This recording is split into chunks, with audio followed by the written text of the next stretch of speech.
Lee, it's interesting that you've gone with John Durand for your first one, because with the player that I is first on my list, who's perhaps a little bit more mainstream in South American circles than John Durand, is Brenner from Sao Paulo, because he also made a move over the last few weeks to FC Cincinnati in MLS, which is a move which I can understand. I can understand why he may have been advised to make that move. You know, a young striker who's got a very good goals record in Brasileirao.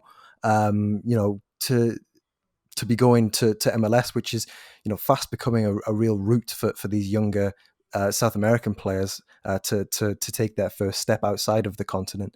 I can see why he's made this move, because there'll be finances involved, but from a competitive perspective, I struggle because he's he, Cincinnati were not a great team in MLS last season.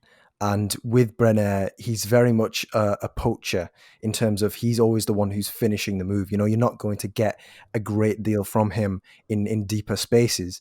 He averaged, I think it was 3 shots inside the 18-yard box per 90. He's a player who thrives on when that ball gets into those spaces. And I think with Cincinnati, they were, obviously being a very, very new franchise, they really weren't. They didn't seem all that joined up, and this seems as though a move which is, we have the financial clout to be able to bring this player in, but we may not have the structure in place to actually get the best out of him. So it'll be interesting to see how he adapts, because again, as you say with John Duran, it's going to be a big change. Cincinnati, I'm not an expert on US meteorology, but I'm fairly sure that it'll probably get quite cold there as well, given the location. But for me, Lee, I don't know what your stance is on sort of the wider moves of South American youngsters going to MLS. But what are your thoughts on sort of Brenner's move? And to be fair, on John Duran's move? I think it's really interesting. It's symptomatic of what is being seen in a wider sense as the rise of MLS. I think that MLS is now getting to the point where it can be seen as a genuine alternative for players of this profile to the move to Europe, to maybe second tier European leagues that we would have seen before. I mean, if you go back 10 years, if Brenner had broken through in Brazilian football at Sao Paulo 10 years ago, he would have been nailed on for a move to FC Porto or Benfica. Um, it would have been that kind of profile of club in European football, even Ajax, I guess, to use your example from earlier on. It would have been that kind of level and that kind of profile that Brenner would be going to. I think you're absolutely right. I think that Brenner in particular is a player who thrives on chances in the penalty area, and that can be something that's difficult to come by for clubs like Cincinnati, who are still trying to build an identity in terms of the way that they play in the MLS. For those that don't watch a lot of MLS, it's a really intriguing league in itself, because there's such a wide variety of team styles and across the different conferences, and even within the same conferences, sometimes you have the likes of New York City who play a positional style. You have New York Red Bulls who play kind of more transitional in terms of the way that they like to move the ball forward. You have the two LA teams who are extremely good to watch, and Atlanta United. All of these sides are really different but really interesting at the same time. I think the saving grace for Brenner at Cincinnati for me is that he's quite good at making his own chances. There's one in particular. If anyone wants to go back and have a look at some highlights of Brenner, Google his goal against Flamengo. You'll get it on YouTube, where Flamengo are looking to build up from the back, as they tend to do. The ball gets passed back to the goalkeeper, but before the goalkeeper can even get out of his feet, and he's standing more or less in his own line, Brenner's not only closed him down, but picked his pocket and just rolled the ball into the goal. I think he's really good at pressing in that way and cutting off passing lanes and looking to win the ball back quickly for his team.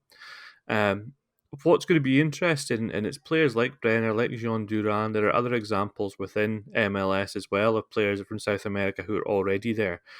What's going to be interesting is where their next step beyond MLS is. Is MLS going to be it for some of them? Will they stay out their career moving around franchises? And don't get me wrong, the financial rewards for players from South America doing that are noteworthy. That they'll make very good careers, very good livings out of being South American players within the MLS. But the alternative is, will they move to Europe? Because sometimes it can be difficult. I mean, we've all seen it within recruitment terms that the clubs in the Premier League in particular can be a little bit snobby about where they pick up players from. They'll look for a player to make a move to another top 5 league first before deciding they'll be good enough for the Premier League, if you like. It's a little bit short-sighted in the way that they approach things. You saw it with like Sadio Mane. Sadio Mane wasn't picked up from RB Salzburg, despite the fact that he was being linked and tracked by clubs like Liverpool, Arsenal, Manchester United. They're all aware of Sadio Mane. Bayern Munich were the same. But he had to go to Southampton before the bigger clubs would say, okay, he is good enough. So what next for Brenner? Will Brenner stay there? Will he eventually make a move to Portugal or to Holland or another bridge league, if you like, or maybe to French Ligue 1, which is traditionally seen as the weakest of the top 5 leagues? Will that be his bridge into European football, or will he need one? I think that we're seeing a real shift in the dynamic in terms of football recruitment and pathways that players will take away from those tiers in Europe where the money might not be immediately attractive, but the benefits after the first move may be more attractive, into players moving to MLS instead. So it's definitely a trend. It's definitely something to keep an eye on, and MLS teams are doing very well in terms of tapping the talent within South America. Yeah, I mean, just on that point of, moving from MLS to Europe, we saw Mark McKenzie get a move to Genk in Belgium, which again isn't, a hugely high profile league, but at the same time, it's a well run club who've got quite a clear identity there. They do tend to recruit quite well, and they recruit from all over. I'm thinking sort of John Lukumi and Carlos Cuestas that they'd signed from the Americas before that. With Brenner, I agree. He does create a lot of chances for himself. If you wanted to describe him in reductive terms, he'd be a pure striker. Always pops up in that goal scoring space, which again is right place, right time, but at the same time is absolutely not that. It's having that innate ability to find areas, to pull back when maybe balls are going to get cut back, and find that area where everybody swarms towards the ball, and he's the one appreciating where the space is, where the ball might drop. I think he may find more of that in MLS. I think